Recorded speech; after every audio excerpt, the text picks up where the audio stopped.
Hello and welcome to SweetSpotDFS. This is a DFS preview for the 2021 3M Open. In these previews, I like to go over the tournament fact sheets, look at a weather forecast, just to give you an idea of what to expect. I like to look at past results and target scores to determine if this is a birdie fest or a grinded out par fest. And then from there, I like to look at a course breakdown to determine what type of shot shape matters at this golf course. And if there is one, I'll cover the golfers that actually have that shot shape. And then from there, I like to look at every other stat that I find important through the bucket system. And if you don't know what the bucket system is, I'll link a video here, top right hand corner, which will explain what the bucket system is in its entirety. But the too long didn't read version is, in order to win a GPP, you're going to have all 6 of your golfers inside the top 10. If not, you're going to need at least 5 of your golfers inside the top 10. And the bucket system does a really good job at highlighting this. I go over recent form, course history, last year, last week, look at salaries with past optimal lineups, and strokes gained stats. That is all within the bucket system. It highlights what types of golfers you want to build your lineups around. So if you want to see all of that, if you want to be able to skip to it, I have timestamps in the description below. You can also find those timestamps on YouTube's progress bar. Just highlight over the progress bar, you'll see them there. Let's go ahead and get in this thing and start with the tournament fact sheets. It's a very good place to start. Gives you your tournament setup, gives you course statistics, grass stats even, and architect. And all of those pieces of information kind of give you a little edge up on the rest of the DFS industry. So we're at the 3M Open, TPC Twin Cities in Blaine, Minnesota. It's basically 25 minutes away from where I live. I live in Minnesota, and unfortunately I won't be going to the 3M Open this year. I shouldn't even say it that way because I haven't been to the 3M Open yet that's been on the PGA Tour. I did do the Champions Tour one time, so I've been at this golf course. Don't really remember it because I can't even remember how old I was, like 15, 16, something like that. All I remember from it is it's long. It seemed long at that time. And when I did a course breakdown, it seems like a long golf course.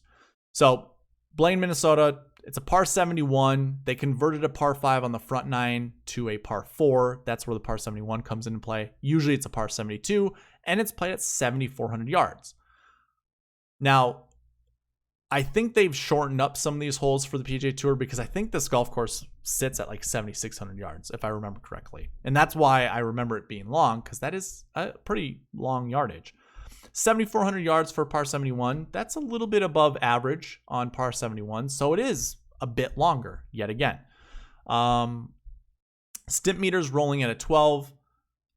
That's on par for the PGA Tour, sitting around a 12. Usually they have this at 11 and a half for public play, but obviously it's a tour event, so they sped the greens up a little bit, and it's rolling at a 12, so a little bit faster. But that, again, that's right on average, and I think it's going to lend itself to low scores because usually when the greens are faster, and we'll get more into this, they're not going to be firm. When they're receptive and fast, it just makes for perfect scoring conditions. Average green size, 6,500 square feet. That's also a little bit larger than average on tour. I think average is around 6,000, 6,200, something like that. Nothing really too concerning, honestly. I don't think you have to worry about 3 putts all that much. This course is going to be very receptive. So I really don't, green size isn't that big of a deal to me. One thing I find extremely interesting, there are 27 water hazards. It's only fitting because we are in the land of 10,000 lakes. 15 holes have water in play. It's a little misleading because a lot of those water hazards are just off the tee box. So they are technically in play, but I don't think the PGA Tour players are going to have any issue hitting it over that or around it or just not caring about it, basically. There are like 10 holes where water actually is in play, where you can either hit it off the tee into a water hazard or the green is kind of protected by water. So yeah, there's a lot of water here. And it might be worthwhile if you have the stat, I don't, where you can look at golfers who find penalties often and try to avoid those guys. I don't think there's such a thing unless you have your own stats that you're keeping track of, or that you have an ability to get this information from ShotLink or the PGA Tour. Yeah, I don't have it, so I don't know. If you guys do, definitely take a look. Drainage conditions, very good. This is kind of noteworthy because if we did get rain, I don't think it's going to matter. And I shouldn't even say it's noteworthy because the turf grass we have is bent grass. Here's the thing with bent grass. It's high maintenance.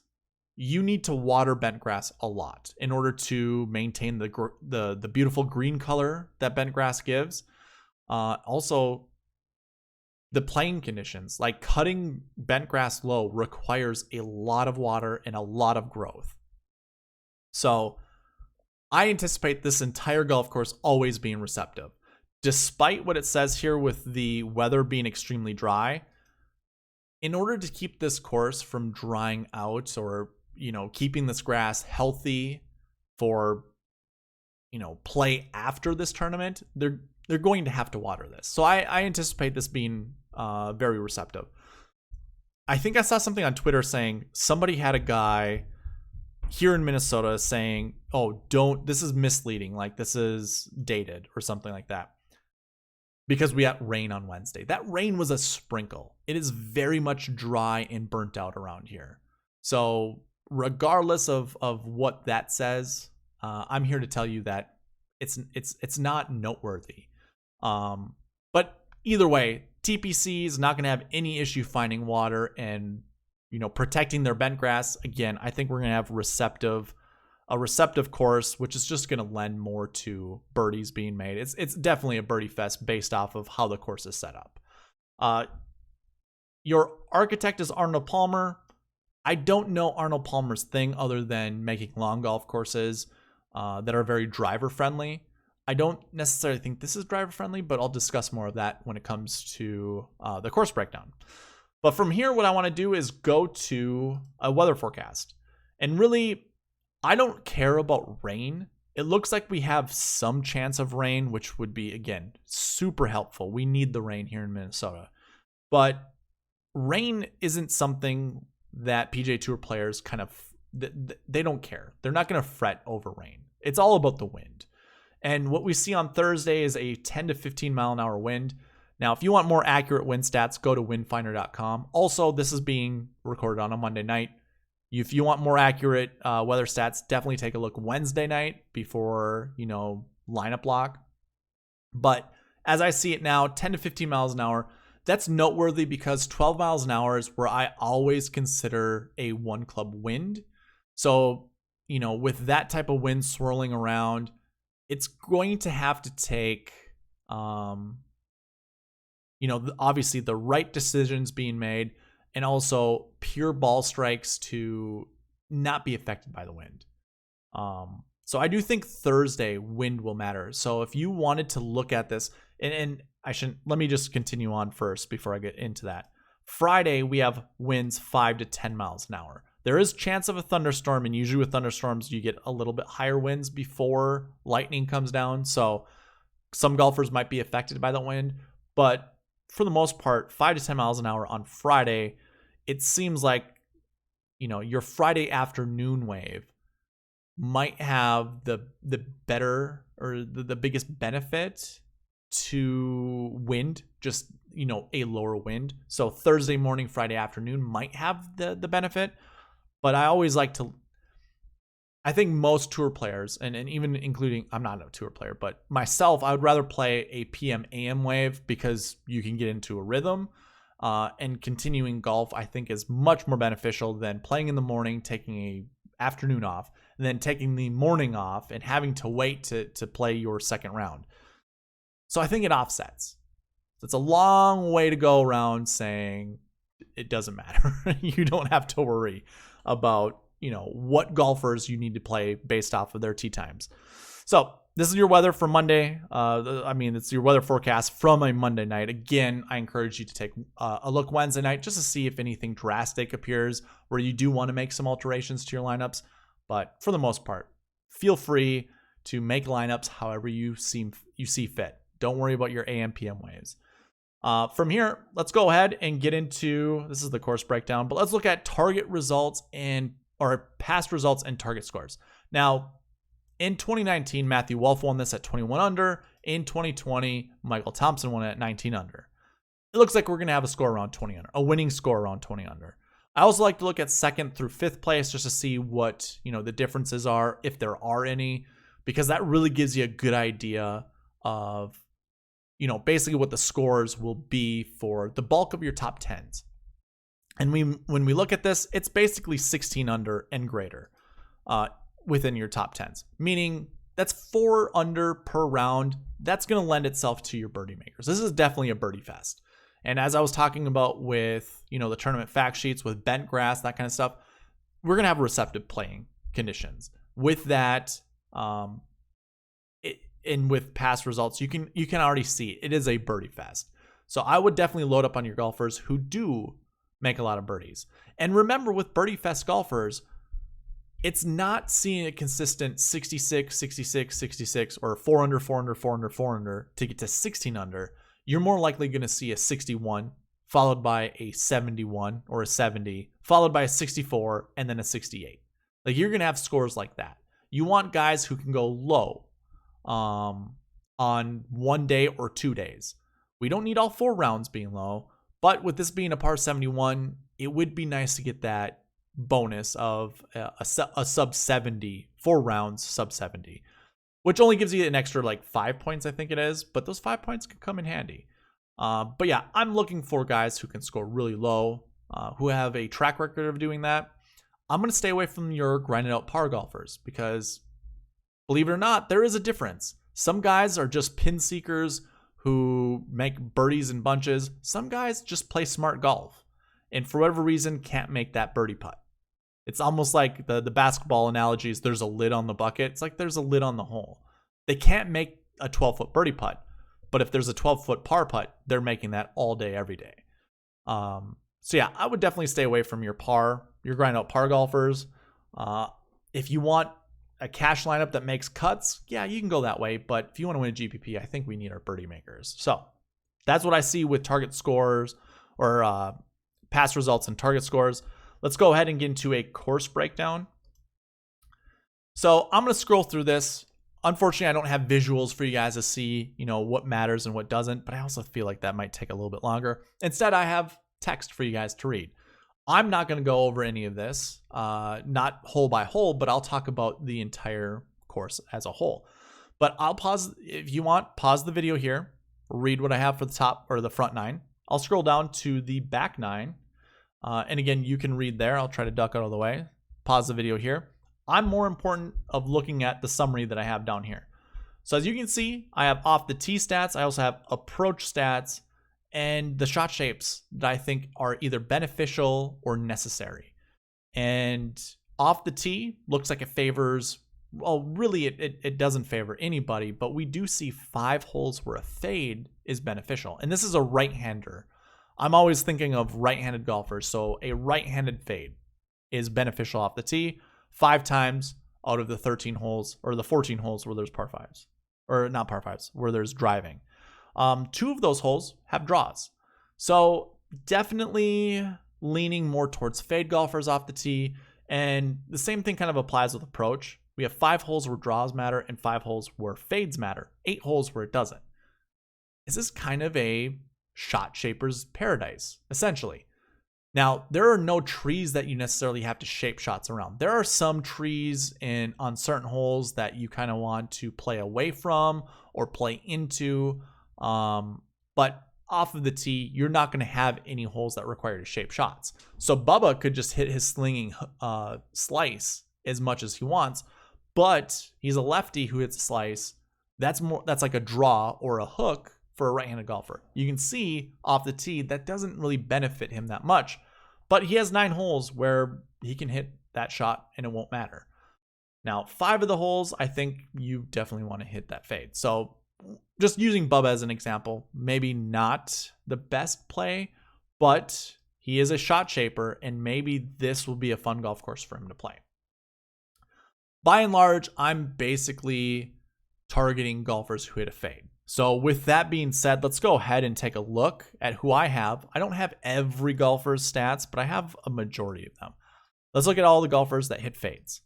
I haven't done this in a while because we haven't played on golf courses that really require certain shot shapes.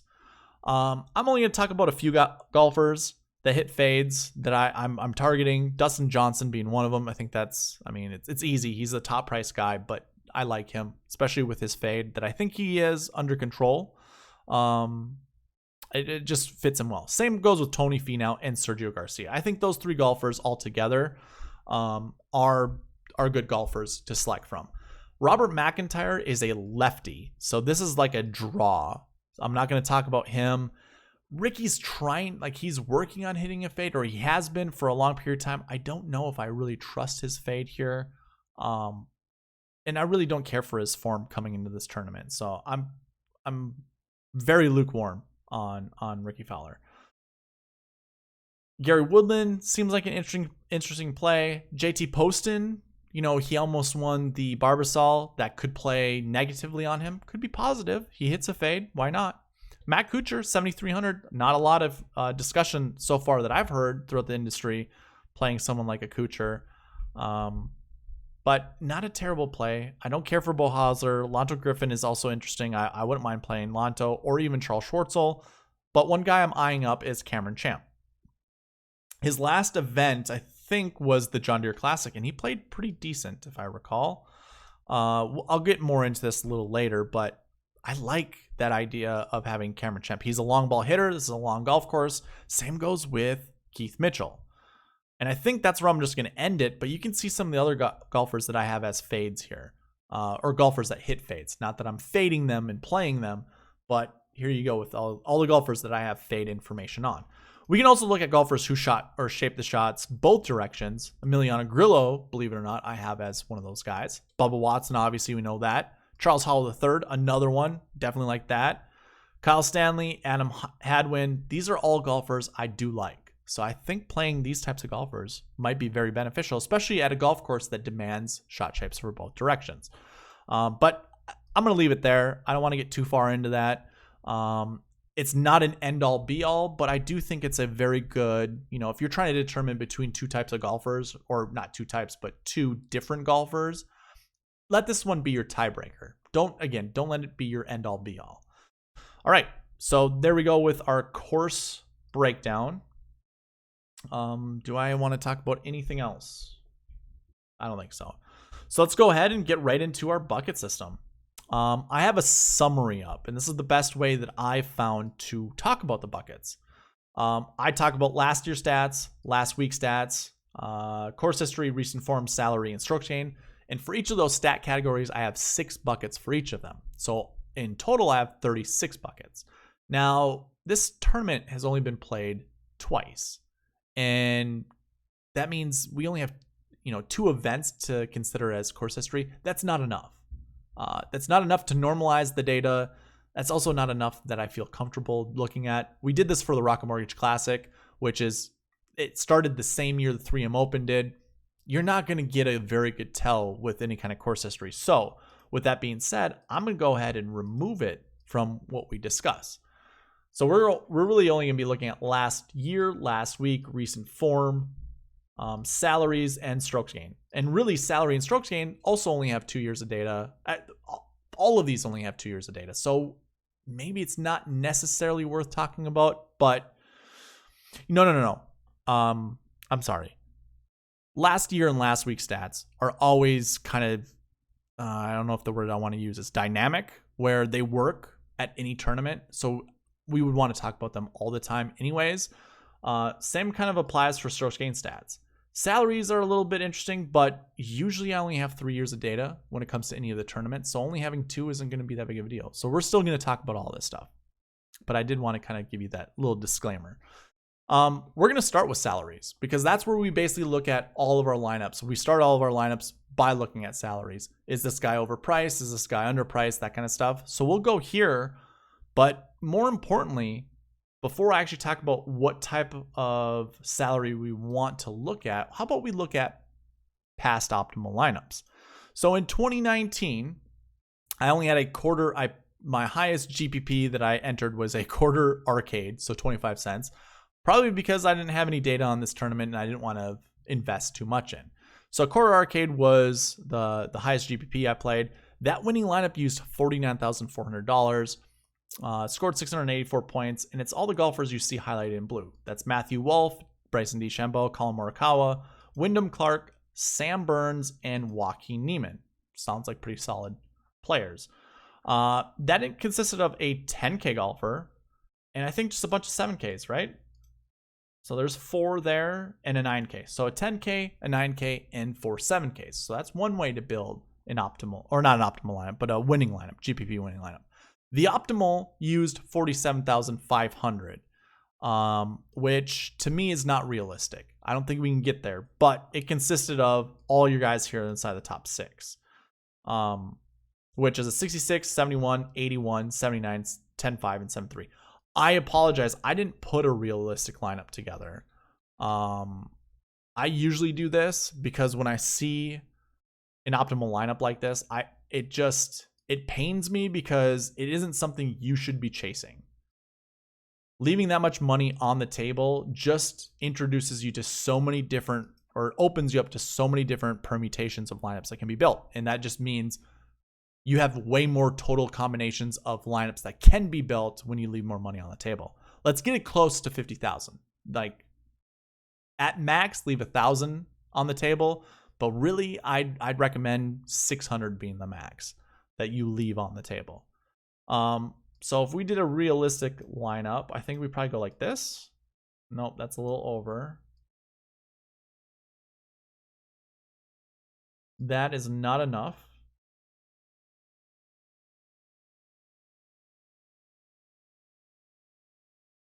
I really want to get that 11K in there. Basically, I'm trying to find all golfers that are inside the top 10 that can fit greater than 49,000. Let's see, 8 and 77. There we go, 49,500. So we would have had a 10K golfer, 2 8s, and 3 7s. That works. I don't know what their actual DK points are, but let's go ahead and put that right here. So 49,500 is what that totaled out.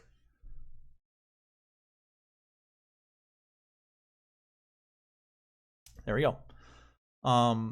So again, we're looking at a 10K golfer just for in 2019. Does 2020 look any different? Looks like I did a realistic optimal lineup here. Your $3 birdie winning lineup left $1,900 on the table. Are you kidding me? Man, I don't remember this last year. That consisted of Adam Long at 7,000, Tony Finau at 10. So there's a second golfer in a row. We're at 10K. Charles Howell, 74. Cameron Tringale, 72. Dylan Fratelli, 76. And Brian Harman at 8,000. I can't believe the winning lineup left $1,900 on the table. That's ballsy. Like, that's crazy. The optimal lineup left even more on the table. But you still had a 10K golfer, 2 7s, 3 7s, and 2 6s. And this is actually going by DraftKings points. So that is your actual optimal lineup. The more realistic lineup, though, would be all the golfers here highlighted in green, which would be a 10K, a 9K, an 8K, 2 7s, and a 6. Now, that's your traditional lineup build. That's your realistic optimal lineup. And between the two, so the GPP scored 643.5, the optimal scored 708, and the realistic scored 673. So it's basically right in the middle of the actual, the true optimal and the GPP winning lineup. So yeah, building a 10, 9, 8, 7, 7, 6, not a bad way to go. Or going 10, 9, and 4 7s. Isn't that what we did in 2019? I guess not the realistic optimal. The realistic optimal had a 10, 2 8s, and 3 7s. So looks like we want 2 7s and a 10 for sure, and also an 8K, and then kind of fluctuate between the two. So that's your past optimal lineups. If we look at salaries, your salary buckets, so I can clear everything and just look at salaries. Your number one bucket is 7K. Now, these are ranked based off of their frequencies. Like, how often has a golfer from this bucket showed up inside the top 10? And not just a golfer, all golfers that have this price tag. And it's your 7K golfers. 12 of them over the last 2 years have finished inside the top 10, so that makes it the number one ranked bucket. Has a frequency rate of 100%, so it shows up every single year, and a success rate of 10%. So what does that mean? That means, when we look at the average amount per year, which is usually around 38.5, at least 3 of those guys finish inside the top 10, meaning 35 of them typically don't. So yeah, it is our number 1 ranked bucket. Doesn't have the highest success rate, but it's still pretty successful. In fact, we usually see 3 inside the top 5, which just goes to show your 7K range is probably your most valuable price tag to select golfers from. I do have another stat here that goes with this. I'm starting to record the strength of field for each bucket. I don't know exactly how this plays out yet. I just have the Open Championship, which I covered in a review yesterday, going over this. It does appear that when the percentage is high, the likelihood of that bucket finishing inside the top 10 is pretty high as well, which kind of goes, it's like one of those no-brainers. But part of what the bucket system does is it highlights a particular golfer you might not think you would normally have on your lineup. One that comes to mind is the John Deere Classic. Your number 1 bucket for last week's stats was a missed cut. When you look at someone like a Michael Kim winning in 2017 or 2018, you're like, how does he win? Well, the bucket system would have highlighted him. It wouldn't have said, hey, play an abnormal amount of shares onto him, but it would have been like, hey, this is a golfer, a type or a golfer that fits a mold that finishes inside the top 10. Does that get you on Michael Kim? Who knows? But it does highlight that. Same thing is going to apply here.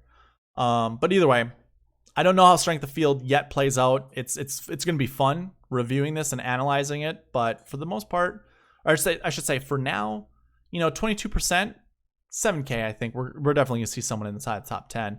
And maybe we see around 3.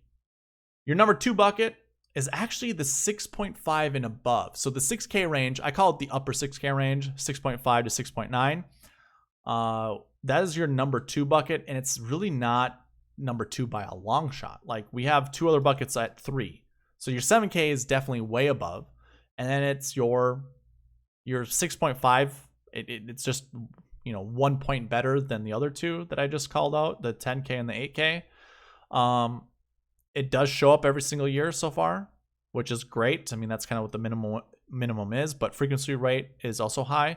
Strength of field, not very high in this bucket, which obviously we could have anticipated because it is the high 6 point. Anyone in the 6K range, super volatile, probably not the highest ranked golfer, but you probably want to build some of your lineups around, some 6K golfers. We do see one inside the top 5 every single year as well.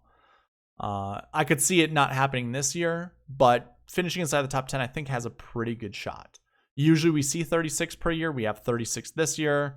3.7% success rate, not very high, but 100% frequency rate. So that's definitely something to think about. And then your number 3 ranked buckets, 10K. Obviously, we've seen one every single year. We went through that already. I'm definitely going to be building my lineups around a 10K golfer. 39% of your strength of field is in this bucket, which when it comes to salaries, that's kind of a no-brainer. We want a 10K golfer. And then your 8K golfers, again, we see one every single year. Usually we have 10. We have 10 this year. I didn't even go with the 10K. We usually see 5, but we only have 4 this year, which kind of interesting, surprising a little bit. Both of them have top 5 finishes as well that happen every single year. So it just kind of goes to show you want a 10, you want an 8, you want a 7, and kind of want a high 6K. That's just, it seems like that's kind of your cookie cutter build to build your lineups around. Now, I've been talking a little bit about strength of field. I should kind of backtrack and tell you what the strength of field is for this tournament. I just started recording these stats. So if you've never heard this in any of my other videos before, it's because it's relatively new. I keep the strength of field right up here. This ownership rating, or not ownership, official World Golf ranking rating, I guess, is the OWGR.com. It's their formula. I'm missing probably a percentage piece to it. I'm going to be off by like anywhere between 2 to 10 points. So this 221 could be 230 on their site, and it could even be like 219, but it's going to be really close. 221, by the way, is probably the third weakest event over the last 2 months that we've seen. John Deere Classic was the weakest. And then it was the Palmetto. And really, I should look. It could have been the Charles Schwab Classic or the Byron Nelson that would have taken this one, because I believe that was in the 200s as well. It was probably the Byron, if I'm remembering correctly. So it'd be really close to this one. Either way, not a very strong strength of field, and really DJ can, makes up 40 of those points. If we take him away, we have 181. But obviously he's here. He makes up for the most of the official World Golf ranking.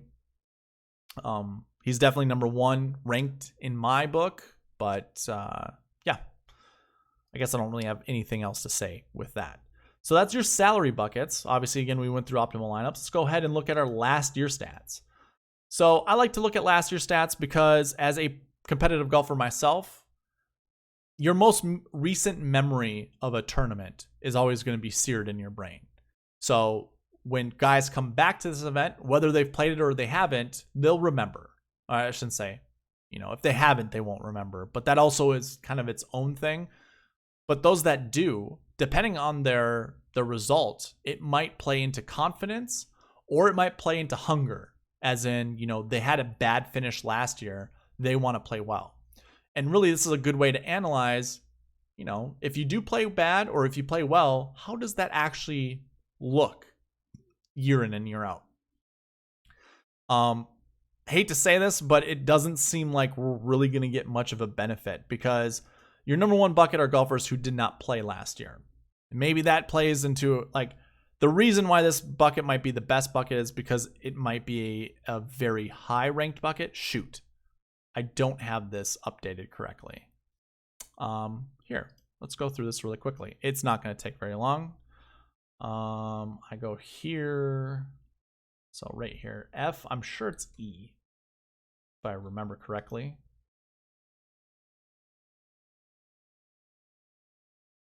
I'm going to have to do this with strokes and stats as well. Okay, let's take a look. Did that help? Yes, it did. There you go. What I was getting at is the did not play bucket. This could be a highly successful bucket just because of volume alone. We do typically see 79 golfers in this bucket per year. This year we have 51. So that probably isn't going to be the greatest. But then when we look at strength of field, that's pretty high. Nearly 50% of our strength of field points come from this bucket. So chances are we're going to see a top 10 finisher in here. But we've seen a minimum of 4 every single year. And I shouldn't say that either. We only have 1 year of data. That's why this is impossible. Maybe we just skip this. 1 year of data is not enough data to go by. So this would be 2020's stats looking at 2019's. So your 2020 finishers inside the top 10, you're looking at their 2019 stats and you're throwing them right here. So yeah, we'll probably just skip this. My apologies. I totally forgot that there's only 1 year of data there. Last week though, we can take a look at this because this is pretty common. I did update this one properly. Okay. So your number 1 bucket for last week stats. Golfers who missed the cut last week. And in all honesty, let's go ahead and just take a look. So in 2019, the tournament that was right before this, that would be considered last week's stats, is the Rocket Mortgage Classic. That was in 2019. In 2020, it was the Memorial Tournament. So we already have 2 separate tournaments. And in 2021, that makes 3. Because now we have the Open Championship and the Barbasol that played prior to. So really difficult to gauge, because a lot of last week's stats kind of come with the type of tournament that was played the week before. If it was a prime time tournament, say like the Memorial Tournament, that has a little bit more precedence than, say, the Barbasol Championship. Likewise, that kind of goes hand in hand with kind of the opposite. If there was a Barbasol that was beforehand, that's probably not going to lend that much success to the week after. But I mean, that's where the bucket system will highlight that. So the number 1 bucket is missed cuts. And I'm actually going to look at tournaments that fell after the Open and Barbasol after talking about this. So you can kind of see if these hold up. So last week's stats, last week ones, your number one bucket for last week, missed cuts, like I just noted. Usually we see 45 in that bucket. This year we only have 33, but nearly 30% make up that in strength of field. So probably good.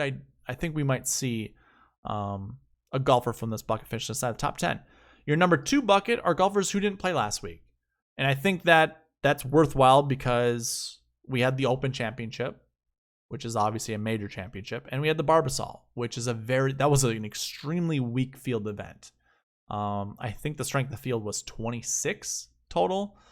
So I don't think we'd have a lot of our known golfers playing in that event, playing here, but we definitely have some of the lesser guys that are here.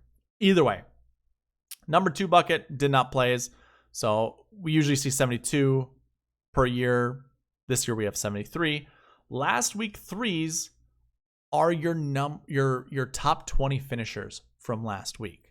So your top three buckets, number one, missed cut. Number two, did not play. Number three, 1 to 20.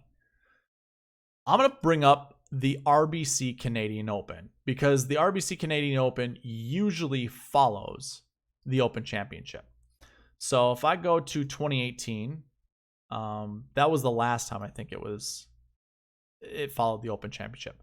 So when we look at both the Open Championship and the Barbasol, we see a top 20. We see a missed cut.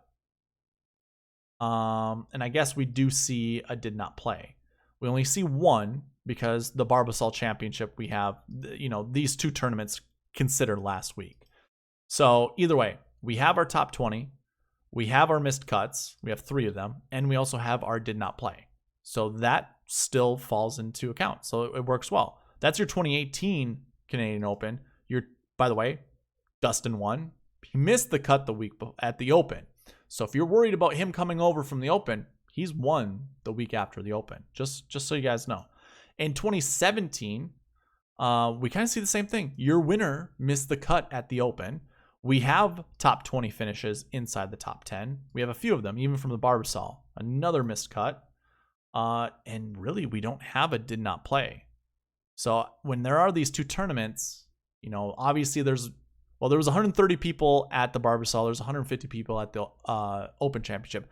Probably doesn't leave a lot of golfers who didn't attend both, or either, I should say, either of those tournaments. So either way, we have our top 20s, we have our missed cuts, and then just randomness in between that we don't really have to worry about. How about 2016? Top 20 at the Barbasol, Jonathan Vegas. Top 20 at the Open, Dustin Johnson. Guess what? He topped 20 this year as well. So Dustin has no problem coming over from the Open Championship and playing well. And this is the RBC Canadian, but it's still over in the Western Hemisphere. So I do like Dustin Johnson, but we have a missed cut.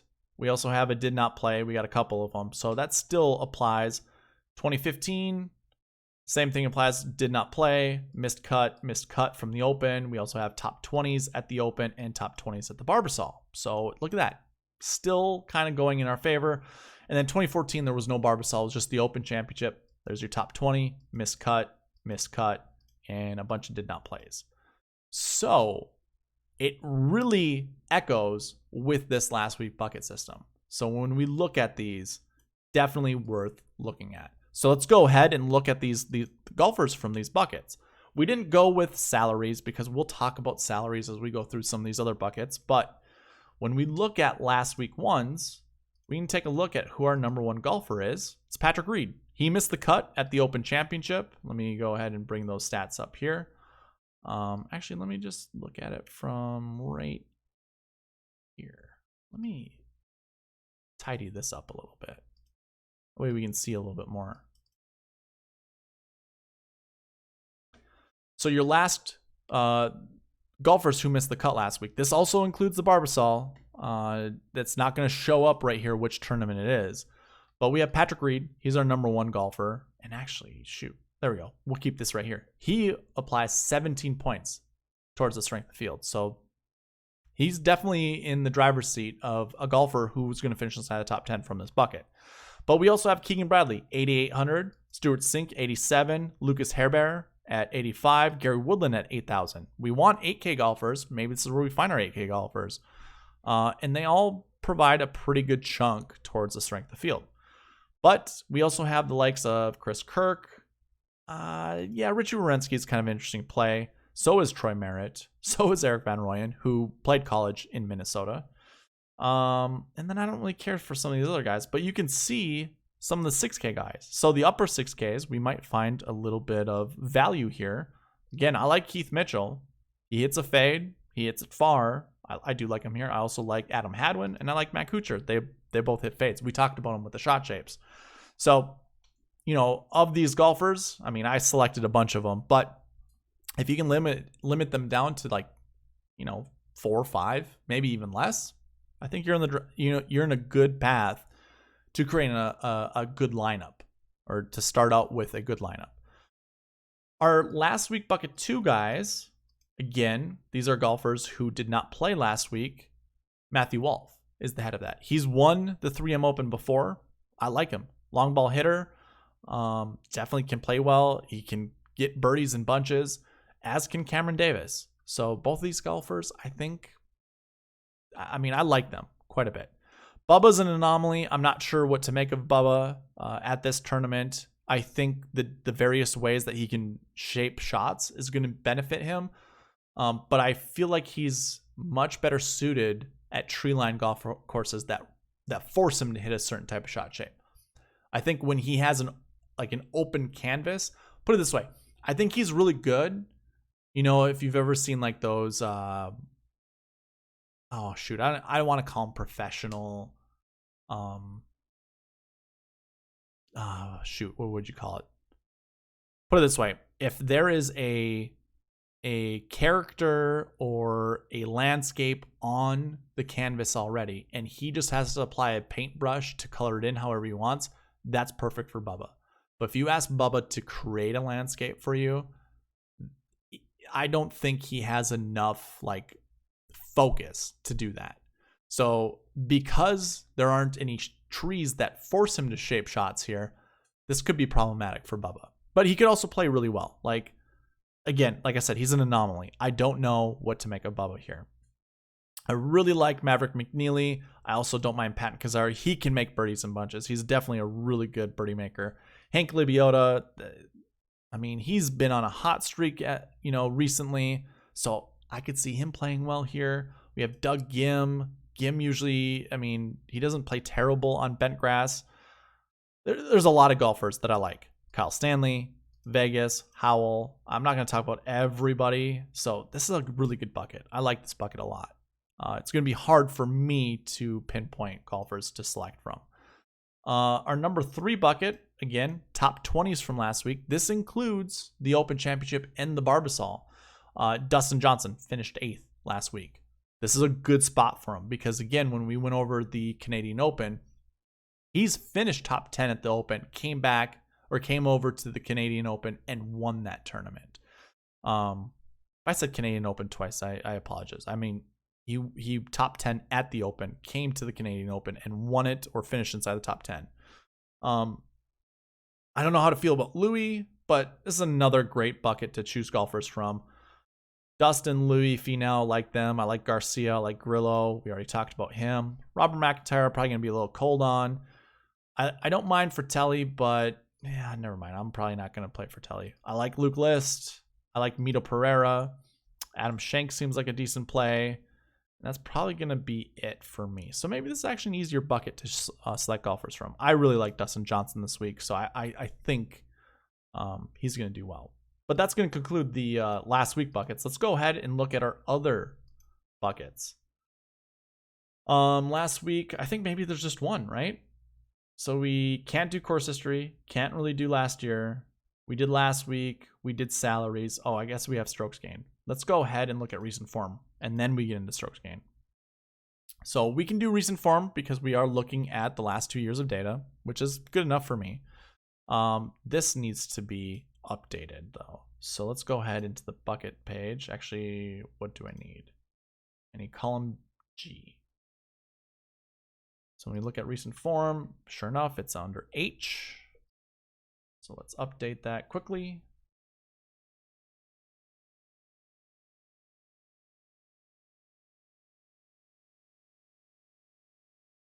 Okay. So our number one bucket for recent form, that's 60 to 80 range. So that means their average finishing position over the last 8 weeks is between 60 and 80. That doesn't seem great because it isn't. But because there are so many golfers in this bucket, usually every single year, usually 54 in this bucket, volume alone is going to dictate success for that bucket. And we have 61 golfers in it this week. 40 points go towards the strength of field. That's 18%. And I'm here to tell you, just looking at last week's strength of field with buckets, if it's greater than, I think it was like greater than 12% or even like 15%, there's really high chance we're going to have at least one golfer from this bucket finish inside the top 10. Now there's 61 golfers, so it's going to be hard to narrow that down, but our recent ones are that 60 to 80 range. Recent form 2s is that 40 to 60 range. Usually we see 40 on average. We have 48 this week, but 71 goes towards the strength of field. That's 32% of this bucket going towards or being represented by recent form 2s for strength of field. So again, I think we're a very good chance we're going to see golfers from this bucket finish inside the top 10. And I would say probably multiples. So I would definitely look at recent form 2s. Our recent form 3s, that 20 to 40 range, which obviously now we're getting better with recent form. There are only 10 golfers in the bucket that year or this year. Usually there's 12. So we can also see a trend too. When we go from 1, 2, 3, 4, when it comes to the recent form buckets, we're seeing less and less golfers in those buckets. 35 points go towards strength of field. That's 15%. So again, I could see one golfer from this bucket finishing inside the top 10. When it comes to recent form 4s, I'm going to talk about 4s this time. We have 1 to 20. That's your top 20. So last 8 weeks, they finish inside the top 20. Usually we see 2 per year. We have 4 this year. 65 points go towards that strength of field. That's 29% of the strength of the field points. So very high chance this goes, a golfer from this bucket finishes inside the top 10 as well. Now it seems like we've talked a lot about, I selected 1 from here, 2 from here, 1 from here, 1 from here. It's only 5 golfers. And when we look at our minimums, we usually see 3 recent form 1s. I don't know if we get 3 this time. Perhaps maybe just 1. It looks like we've had 2 finish inside the top 5 every single year. I'm still thinking we're only going to have 1. So I'm probably going to dial back my exposure there, but it's a bucket that has had a lot of success at this tournament. Same goes with recent form 2s. We see 2 on average being our minimum for finishing inside the top 5. And then 1 for recent form 3s. But I'm here to tell you, I like recent form 4s because of how many points are being put towards strength of field. But let's go ahead and look at the golfers for each of those buckets. So when it comes to recent form 1s, when we take a look, 18% I think was it that goes towards the strength of field. Our number 1 golfer in this bucket would be Brendan Todd. He's not priced that way, but 7 points go towards strength of field just from him alone. And I don't think there's anything higher than that. Second place would be Emiliano Grillo, and I like Grillo this week. I think Grillo is in a good spot to play well here. I also like Keegan Bradley to some extent, but I think if I'm highlighting golfers that I really want to play or that I'm highlighting, it's going to be Grillo. It's going to be CH3. I don't mind Thompson, but I guess I'm going to highlight Brendan Todd. I actually like him here. Cameron Champ is the other guy. Probably going to leave it here. I don't mind Adam Long, but I think this is it. Just going to be those 4 golfers that I like. Our recent form 2s, if you recall, this is our 40 to 60 range. The last one was our 60 to 80 range. Tony Finau is the header of this group. He applies 12 points to that strength of field, so I like that. I like these 3 golfers here. Finau, Wolff, and Davis. I don't think you could go wrong with these golfers, but I have a pretty high confidence feeling that comes with these golfers. I think I think they can do well. One of them is going to finish inside the top 10. But I also like Stuart Sink. I like Patton Kizzire. Luke List, yeah. I like Chris Kirk. I do like Mito Pereira. There's a lot of good golfers here, especially in the 7K range. So maybe we find a lot of our 7K golfers from here. Not a lot, but a couple of our 7K golfers who finish inside the top 10 from here. Our number 3 bucket, that's our 20 to 40 recent form average, and we have Patrick Reed. So now he appeared twice in our top 3 buckets. And really you can see he's top 3 in all of the buckets. So Patrick Reed, although I don't necessarily care for his shot shape here or the ball flight that he hits at this tournament or at this, just in general, he does appear in a lot of these buckets. It's not a guarantee, just means it's a better chance he finishes inside the top 10. And obviously he's a good player, provides 17 points towards the strength of field. I just don't trust him that much. I wouldn't say I would rather play Cameron Tringali, because I wouldn't. But if I'm weighing these two, like 55 out of 100 points would go towards Patrick Reed and 45 out of 100 would go to Cameron Tringali. That's kind of how close I view these guys. Sure, Reed gets a little bit of the nudge, but I probably like Tringali. And I kind of slipped it, but I would rather play Maverick McNeely from here out of all of, anyone that's in the 8K range or greater. I do like Vegas. And I don't mind Brandon Hagee down here, but I think it's those two golfers for me, if I'm being honest. I will have some exposure to Patrick Reed, but probably not much.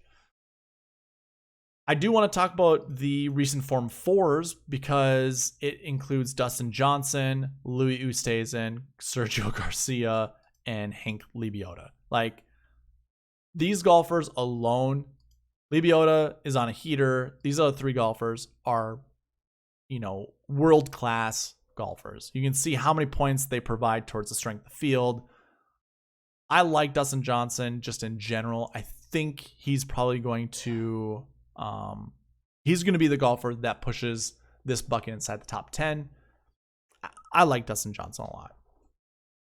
And if it isn't Dustin, I don't mind Louis or Sergio, and I will definitely be playing Hank Lebioda in a lot of my lineups as well. So we'll see what kind of, exposure levels I'm going to have for these guys, but either way, Dustin Johnson is definitely the pick there. Now, the next bucket or the next stat category we're going to talk about for buckets would be our strokes gain stats. We only have 2 years of data, and I'm going to have to, let's do this really quickly. This one is kind of a pain in the butt to cover because I have to look at the 2021 stats. Go here and just look at the columns. So I'm going to go ahead and snip this so I can see what column names they are. I'm going to hit Control and tilde. That will give me this formula version. Basically, I have to update all of these up here. So that would be with BR.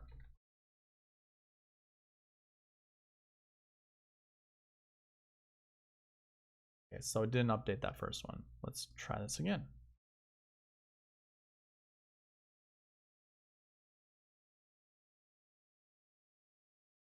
I apologize for doing this. I totally forgot. I spaced on it.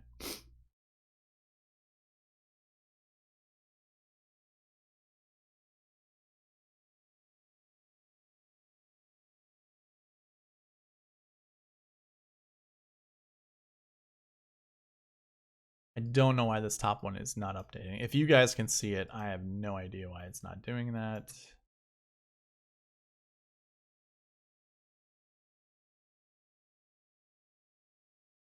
Okay.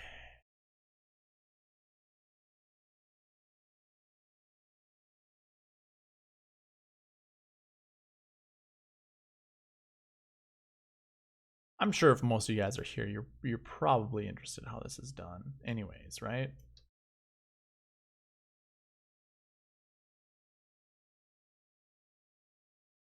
Not the most glamorous way to do this video, I know, but we're almost there.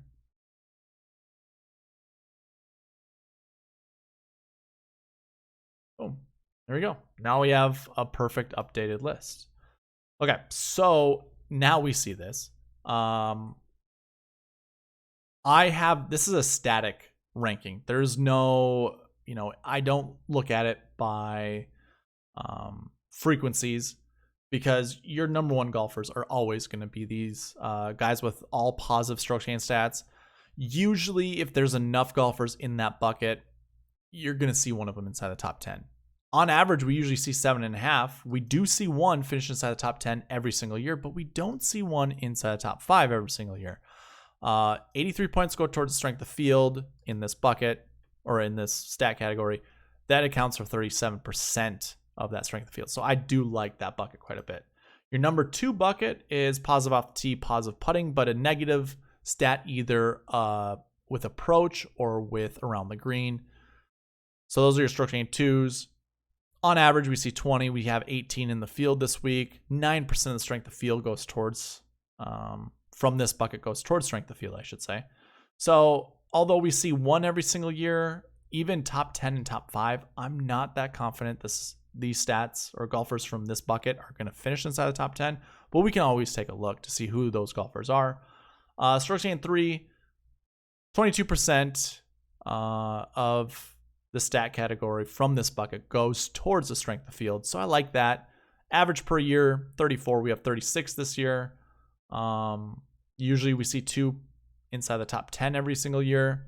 This is probably a good bucket as well. Stroke gain 4, another bucket that produces a lot of strength of field points. So probably going there, and we're right on par with how many we see per year. We don't have a minimum for either top 10 or top 5, but I do like this bucket. I probably will be selecting from this bucket to make sure. And the last 2, negative off the tee, negative putting, and then no strokes gained. Not too these buckets aren't really ones that I care for, but we can take a look at who these golfers kind of consist of. The color scheme goes with these golfers.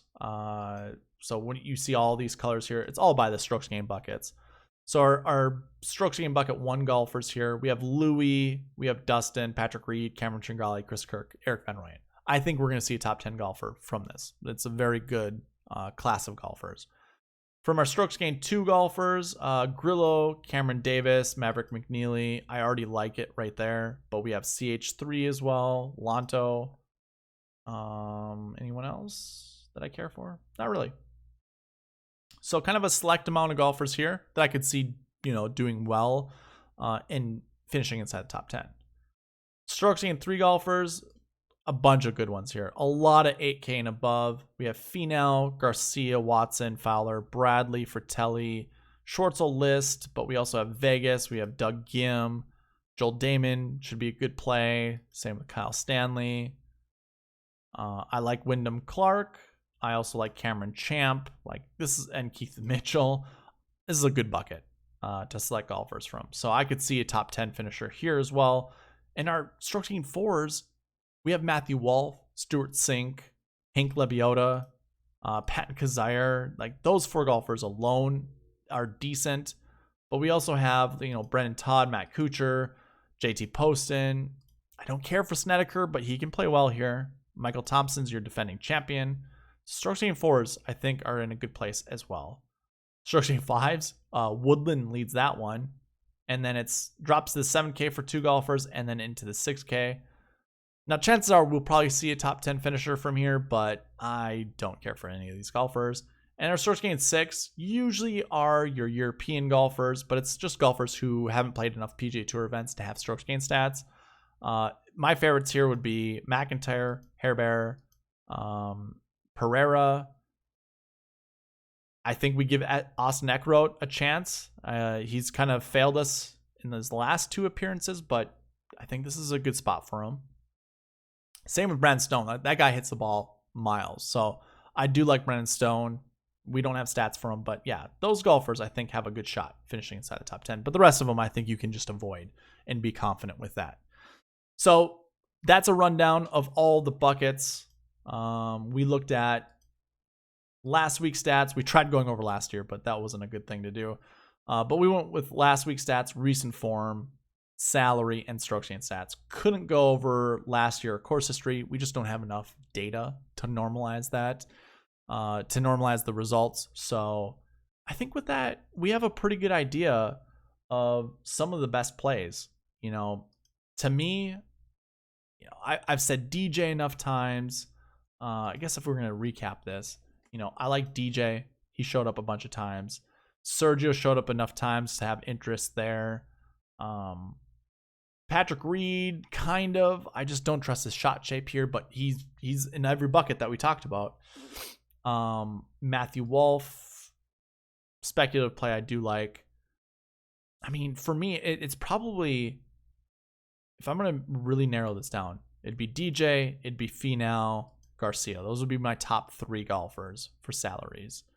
I would probably then drop, I would play some Grillo, but I'm probably going to drop from there and go down to McNeely. I might play some Kazire, but I think I like McNeely the most.